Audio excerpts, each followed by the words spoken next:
power. It's not by accident. You have to work for it.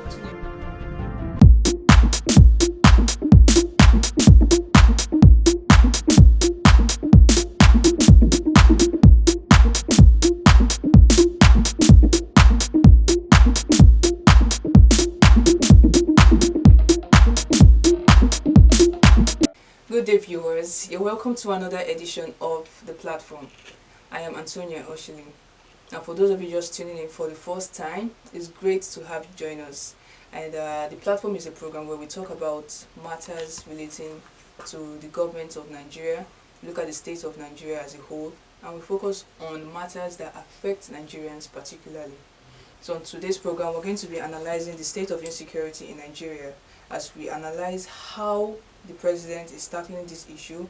We're going to be breaking down the several factors that are affecting the security state in Nigeria, and we're going to look at how better to approach this matter, because we know that there have been a lot of issues bordering insecurity, and we have made several complaints to the government, but it seems to be falling on deaf ears.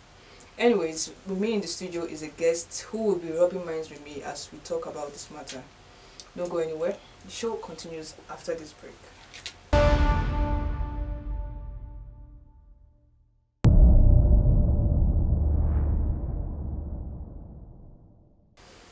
Welcome back to the show. This is still the platform for those of you just tuning in. Now, my guest on the show today is a political analyst and a political science lecturer at Christopher University, Mr. Kayode Obashoro. Sir, good afternoon. It's nice to have you on the show. Good afternoon. Thank you, Tonia. Thank you for inviting me. All right, sir. So we're going to be looking at the state of insecurity in Nigeria. Now, we all know for a fact that there's been a rampant case of kidnappings in Nigeria, with particular concentration on the northeastern part. Now, we know that our president is from that region, and there have been several comments that he's not doing the right thing because those are like his people. What do you think about this, with it happening so much in the northeastern states? Thank you. The question of insecurity in Nigeria is not limited to the northeast. We need to put that in proper perspective. Okay. Indeed, in the very recent past, it has been in the northwest and north central. Okay. So we need to put it in proper perspective. And also, the secondary comment I will make on this issue, when you focus on issue of security on an individual, then you will not be getting it right. The truth is, he heads the administration, and it is easy for us to interpret that he's not doing enough because perhaps these people belong to his ethnic group. Okay, yeah. But the truth is, the victims also belong to his ethnic group. So we need to put it in proper perspective as one of a failure of governance in this particular issue.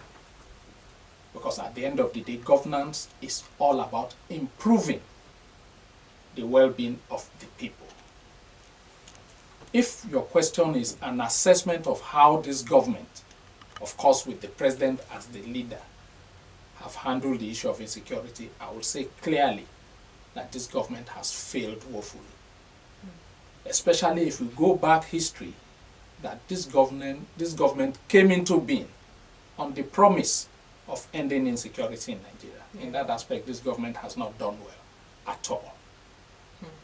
Well, you see now that it seems like these kidnappings and banditry and the whole activities of the headsmen, they seem to be rewarded whenever they are met, and then they have dialogues with these people that they meet with from the government, and then they are beginning to see it as a sort of lucrative activity.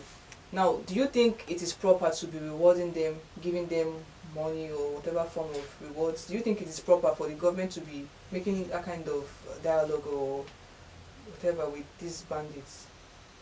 To be clear, we need to again put these things in proper perspective, because we are talking about different governments. Yeah. I don't think the federal government has a policy of negotiating with bandits or kidnappers. I don't think. Yeah. But we know that there are several state governments that have done it as a policy. So it's still part of the failure of governance I'm talking about. Certainly, it is not proper in government or governance to negotiate with criminals. It is not. For me, my perspective is all this is like a business and political decision. So you have governors negotiating with bandits, in fact, in front of camera, armed bandits, offering monies to them. And what it just does is just encourages other groups, other fringe groups to join, because this, as it were, in my own opinion, is strictly a business decision. And don't rule out the possibility that many people in government benefit from these policies. Yeah, it appears that these bandits have an inner man in government. Certainly. Yeah, and this Islamic cleric, Sheikh Ahmad Gumi, yes, he has mentioned that these bandits, we are to see them as peaceful people, that are just victims of circumstance. And he feels like we should keep on dialoguing with them, because that they are just trying to say that the government didn't provide for them, so they are trying to find the means to fend for themselves and their families. But then they are still harming these people that they claim to be members of their society and their family. Now, this cleric now, do you think it is proper for him to say that people that are attacking innocent civilians are peaceful people? What point is he trying to make there? If you ask me again, I would say that Gumi has no point he's making.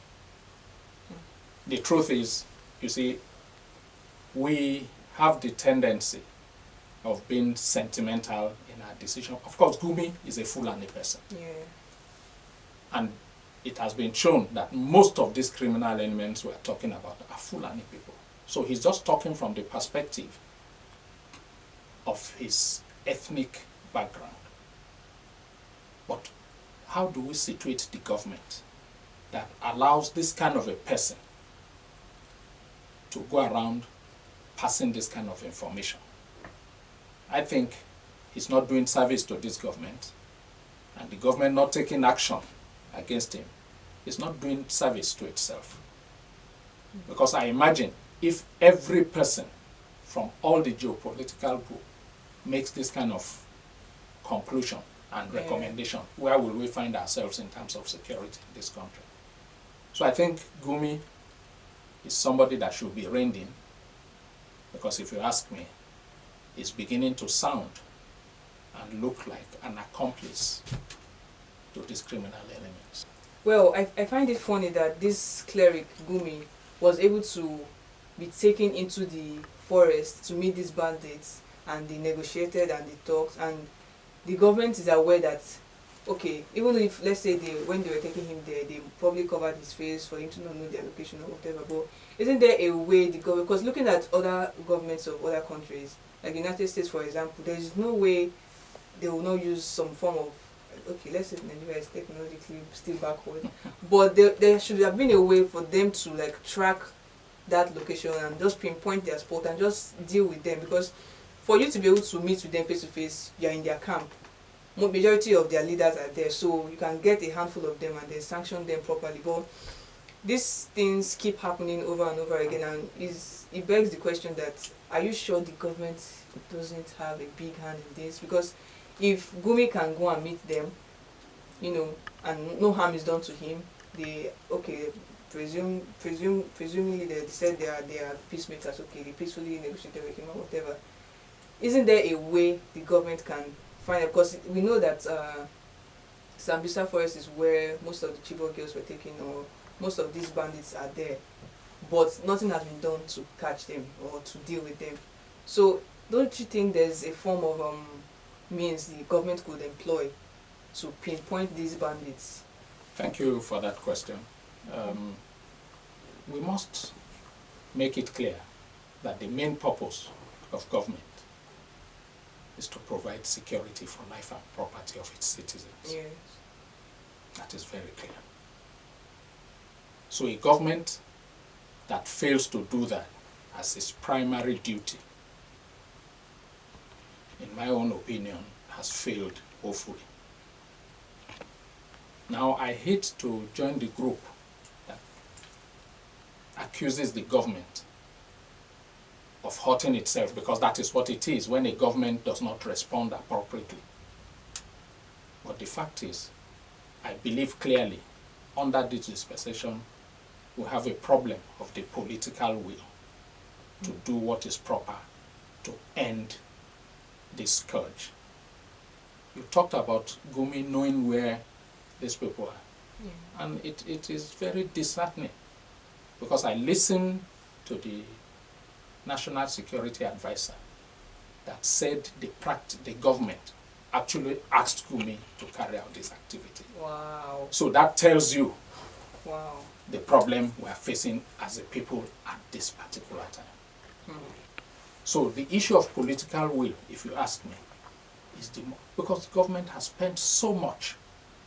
At least they have told us they have spent so much. So I think it's just a clear case of the lack of political will. So it's not impossible that government is not doing what it's supposed to do for political reasons. And I think that's what we need to interrogate. Oh. Thank you very much, sir. Well, we'll be going on a quick break now. Don't go anywhere. The show continues right after this.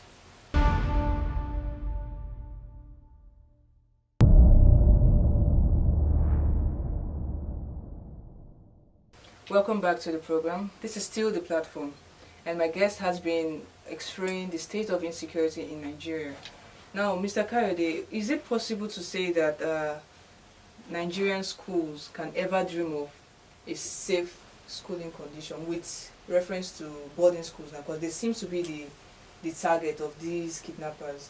And you know, sometimes we were assuming that it was mostly the female gender that was being kidnapped for some particular reason, but now I think that was in Zamfara State, where schoolboys were kidnapped now, and they've been released, I think, after some form of ransom was paid. So do you think there's ever going to be a state where, you know, boarding school students feel like, oh, we're protected, our government has our backs, we're going to be safe?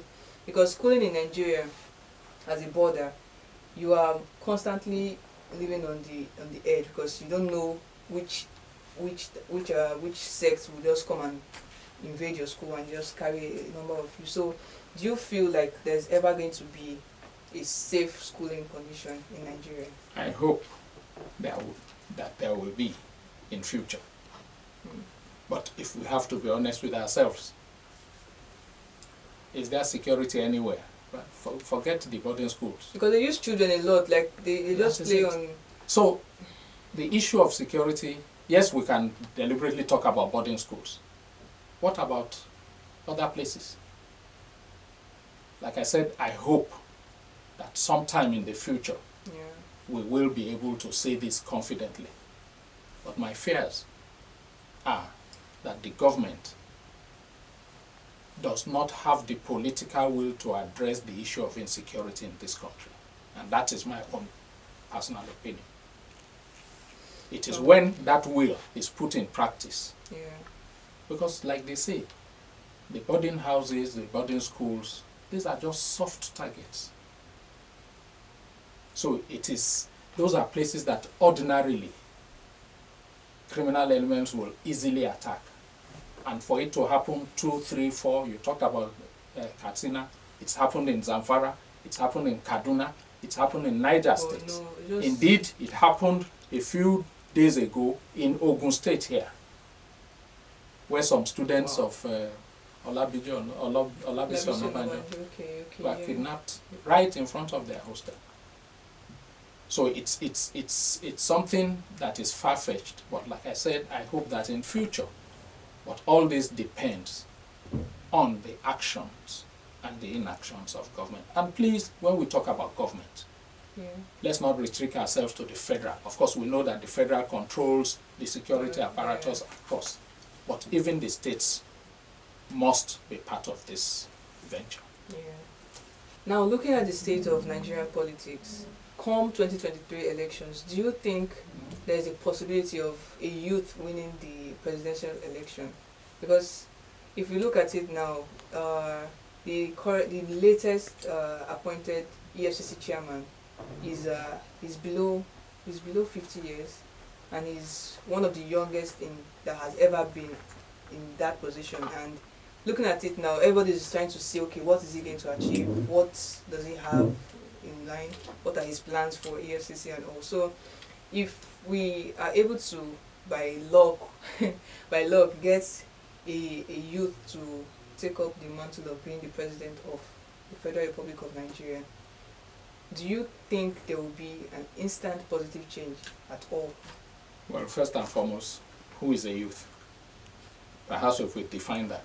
But I've always believed that the position of the president of this country is not something that should be determined by age, by tribe, by religion. I think it is the person. You talked about the youth, and the question I asked, who is the youth? For your information, the youth leaders of the two major political parties are not less than 65 years old.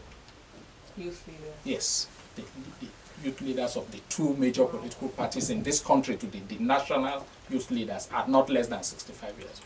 So, but I believe that with time, we will start getting, but to me, it has nothing, success at being the president or governor, to me, has nothing to do with age. That's my own personal opinion. We must start looking at the individuals.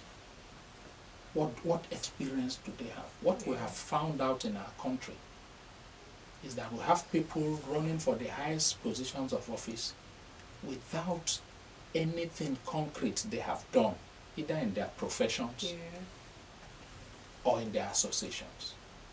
Many of them just have happened to be in government. Many of them have been in military government. So that is what we should be focusing on, more on, not on the age. Because we've seen older people do better in other climes. We've seen much younger people do much better in other climes. So what's our own problem? Most of the leaders that we have today were people that became national leaders at the age of 30. The Obasanjos, the Buharis, the Gowons, they became heads of state below the ages of 40. So, for me, it's not a matter of age, it's more of the matter of the person. Now, looking at this now, if we say your own take is that it's not a matter of age or tribe or religion for we to have a good leader as a president. Yes. Do you think that we need new political parties, or the people in those parties should be changed? Because we know that over the past 4 or 8 years, the parties that have been having their candidates win the presidential elections are basically APC or the PDP. Yes. So now, do you think that this is just that become like a status quo now? We can't have any other party win. And there were some claims of new parties being created, new political parties being created. So is that a solution, creating new political parties, or is it the people themselves, the candidates, that we need to, sieve out from these parties that are like the top ones? I think it's more of seeking out people that are willing and able to do this job.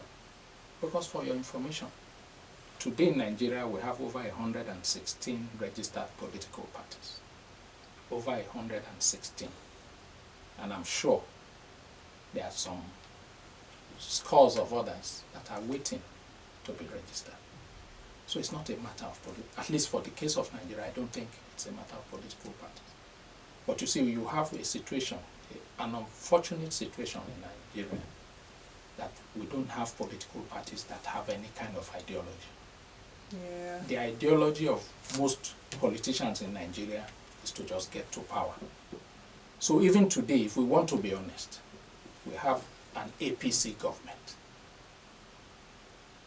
80% of the top people, in fact, if you ask me, almost all the governors, the members of the Senate, were members of the APC or PDP at one time or the other.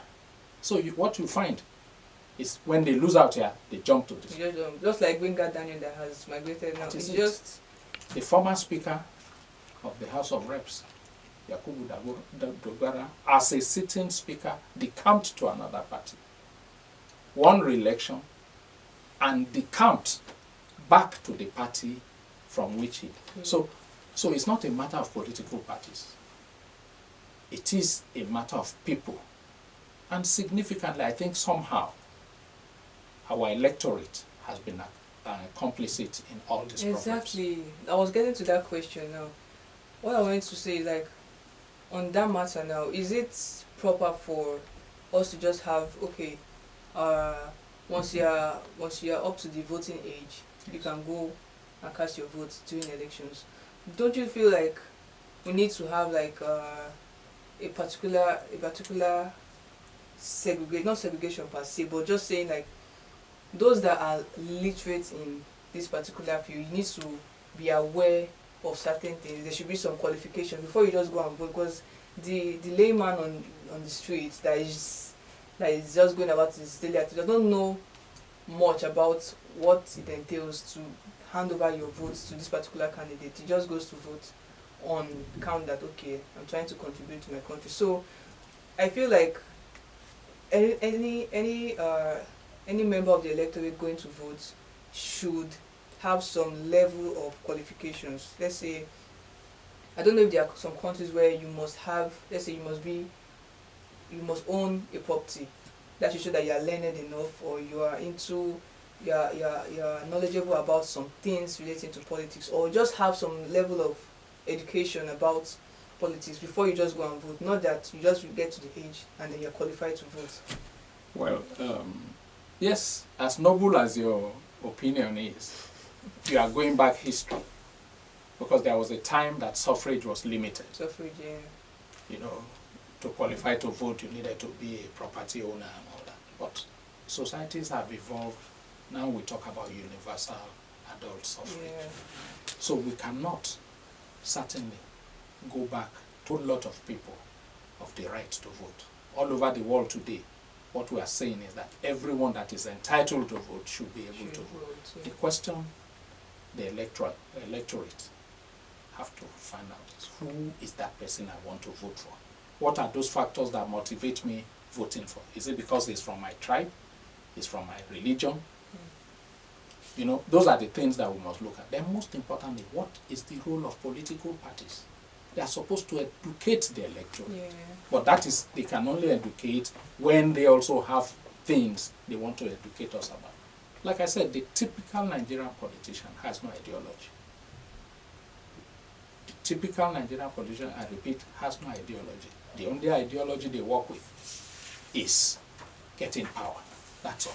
So if it means decamping and recamping and decamping, they will continue to do that for as long as they get elected into offices. But like I said, the electorate has to start. And let's be honest with ourselves, getting to power is not by accident. You have to work for it. Yeah. So if while we blame the current politicians, the budding politicians, the new ones, should work and be willing to sacrifice to get to positions of authority. But sometimes it's not always on count of working hard. Some people are there based on connection. So when you highlight that point, some people that know that they have people there and they can get there if they want, they wish, you know, that just need to make a phone call and make a request and just to snap your finger, you're there. That will continue to be the case. But you see, the people that make those complaints also, if they had the benefit of enjoying the support of those connections, they will take advantage of it. So somebody, like I said, power is not given to anybody on a platter. Yeah. You have to work for it. And you must be willing to sacrifice. You must be willing to bid your time. There's nothing wrong in contesting and losing. There's nothing wrong, absolutely.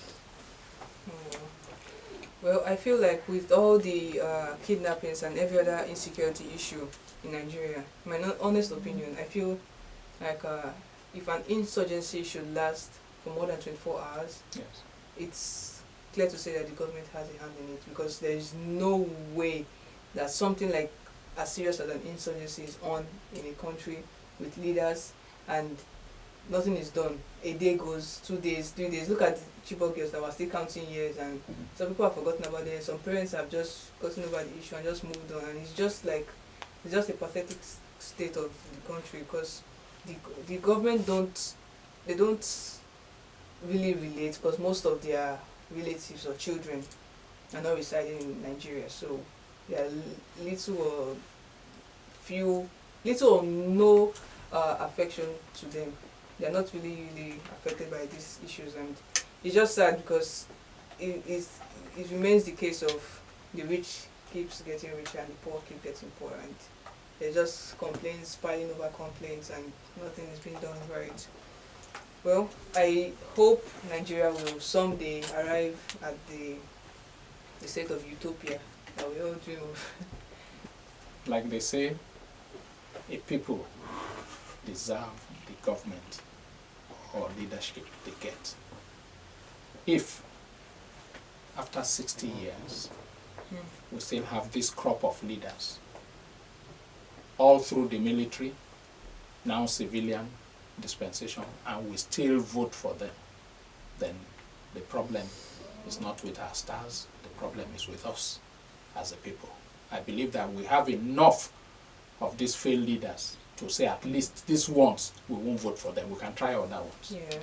I think we have gotten to that point now in our history. For as long as we, the electorate, continue to tolerate this, then this is what will be offered to us. Well, we've come to the end of today's edition of the platform. Thank you so much, sir, for coming to the program. I appreciate your presence here. Thank you so much. I hope next time we need your presence, you would, grace us with your appearance. Thank you for having me. Certainly, I will be willing to be here. All right, Thank sir. you. Okay. And to our viewers, thank you so much for tuning in. Don't forget you can watch our previous episodes on our YouTube channel at Unicris AMCOS. Of course, AMCOS stands for Association of Mass Communication Students. They are the crew behind the whole show that packages everything, as well as myself too. Alright, so we'll be leaving you now, but we'll be here again next week for another edition of the platform. Do well to protect yourself out there. Keep your mask on, stay safe, use the sanitizers, and always adhere to rules of, social distancing. I am Antonia OSHILI. Thanks for watching.